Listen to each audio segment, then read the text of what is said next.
একত্রিত হয়ে প্রতিবাদ করেছে। আমাদের মুসলিমরা তাদের সাধ্যমতো প্রতিবাদ করেছিল, কিন্তু পরবর্তীতে কুলাঙ্গার বিজেপি নেতা যখন আবার এই হিন্দু পুরোহিতের মন্তব্যকে সমর্থন করে, তারই এই বক্তব্যের জেরে সারা মুসলিম উম্মাহ আবার দ্বিতীয়বার ফুলে ফেপে উঠেছে। আমরা বলতে চাই, আমাদের রাসূল সাল্লাল্লাহু আলাইহি ওয়াসাল্লাম যাকে দুনিয়াতে প্রেরণ না করলে আমরা কেউ দুনিয়াতে আসতাম না, যার উপরে মশা মাছি পর্যন্ত বসা হারাম ছিল, সেই প্রাণের চেয়ে প্রিয় মুহাম্মদ সাল্লাল্লাহু আলাইহি ওয়াসাল্লামের নামে কেউ কটূক্তি করবে, আর সে ভারতে হোক বাংলাদেশে হোক যে কোনো জায়গায় টিকে থাকবে বেঁচে থাকবে, সেটা মুসলিম উম্মাহ কখনোই মেনে নেবে না।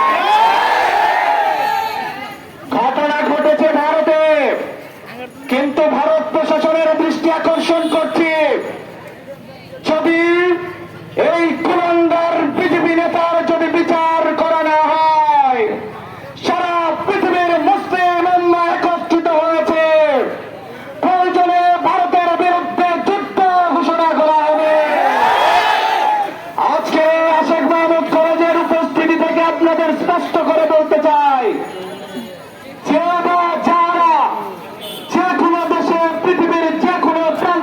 মুসলিমদের উপর আক্রমণ করার চেষ্টা করে অথবা আমাদের প্রিয় নবী মুহাম্মদ সাল্লাল্লাহু আলাইহি ওয়াসাল্লামের নামে যদি কটূক্তি করার চেষ্টা করে, তাদেরকে আমরা দুনিয়ায় থাকতে দেব না। কারণ রাসূল সাল্লাল্লাহু আলাইহি ওয়াসাল্লাম সে শুধুমাত্র একজন ব্যক্তি নয়, তিনি মানবতার মুক্তির দূত। তিনি যে সময়ে দুনিয়াতে প্রেরিত হয়েছিলেন সেই সময় ছিল জাহিলিয়াতের যুগ। সেখানে অন্যায় অবিচার অত্যাচারের মাধ্যমে টোটাল আরব বর্ষ টোটাল আরব জাতি নিমজ্জিত ছিল। কিন্তু তিনি যেদিন দুনিয়াতে আগমন করলেন, তার এই দুনিয়াতে আগমন করার মাধ্যমে এই পৃথিবীর মানুষরা একটা নতুন সূর্য উদয়ের মতো নতুন বিপ্লব তারা আশা করেছিল। তিনি যেদিন জন্মগ্রহণ করেছেন, সেই জন্মগ্রহণ করার দিন থেকে শুরু করে আজ অব্দি তার একটা প্রভাব সারা পৃথিবীতে রয়ে গেছে। আপনারা যদি গুগলেও যদি সার্চ করেন who is the best man in the world, আপনারা যদি সার্চ করেন পৃথিবীর সেরা মানুষকে, আপনারা যদি সেরা ব্যক্তিত্বের মানুষ শুধু মানুষ হিসেবেও যদি সার্চ করেন, গুগলে একটি নাম দেখবেন, সেটি হচ্ছে আমাদের রাসূল সাল্লাল্লাহু আলাইহি ওয়াসাল্লাম।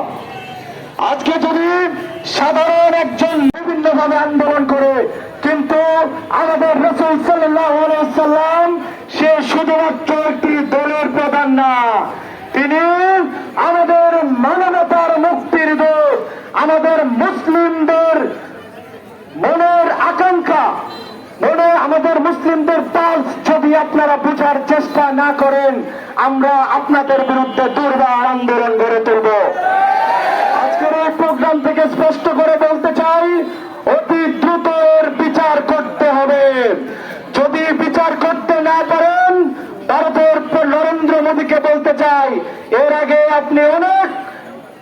আপনার অনেক কর্মকাণ্ড আমরা দেখেছি, আপনার ইসলাম বিদ্বেষী মুসলিম বিদ্বেষী অনেক মনোভাব পোষণ করেছেন। আমরা আমাদের জায়গা থেকে যতটুকু সম্ভব আন্দোলন করেছি, কিন্তু বারবার যদি মুসলমানদের উপর কটাক্ষ করা হয়, বারবার যদি আমার রাসূল সাল্লাল্লাহু আলাইহি ওয়াসাল্লামের নামে কটূক্তি করা হয়, আমরা ছেড়ে দেব না ইনশাআল্লাহ।